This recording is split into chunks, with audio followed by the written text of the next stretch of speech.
2 Corinthiens. Chapitre 7. Ayant donc de telles promesses, bien-aimés, purifions-nous de toute souillure de la chair et de l'esprit, en achevant notre sanctification dans la crainte de Dieu. Donnez-nous une place dans vos cœurs. Nous n'avons fait tort à personne, nous n'avons ruiné personne, nous n'avons tiré du profit de personne. Ce n'est pas pour vous condamner que je parle de la sorte, car j'ai déjà dit que vous êtes, dans nos cœurs à la vie et à la mort. J'ai une grande confiance en vous, j'ai tout sujet de me glorifier de vous, je suis rempli de consolation, je suis comblé de joie au milieu de toutes nos tribulations.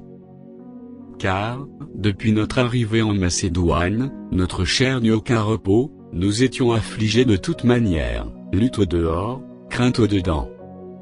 Mais Dieu, qui console ceux qui sont abattus, nous a consolés par l'arrivée de Tite, et non seulement par son arrivée, mais encore par la consolation que Tite lui-même ressentait à votre sujet. Il nous a raconté votre ardent désir, vos larmes, votre zèle pour moi, en sorte que ma joie était d'autant plus grande. Quoique je vous ai attristé par ma lettre, je ne m'en repens pas. Et, si je m'en suis repenti, car je vois que cette lettre vous a attristé, bien que momentanément, je me réjouis à cette heure, non pas de ce que vous avez été attristé, mais de ce que votre tristesse vous a porté à la repentance, car vous avez été attristé selon Dieu, afin de ne recevoir de notre part aucun dommage. En effet, la tristesse selon Dieu, produit une repentance et salut dont on ne se repent jamais, tandis que la tristesse du monde produit la mort. Et voici, cette même tristesse selon Dieu, quels empressements n'a-t-elle pas produit en vous? Quelle justification, quelle indignation, quelle crainte, quel désir ardent, quel zèle, quelle punition! Vous avez montré à tous égards, que vous étiez purs dans cette affaire.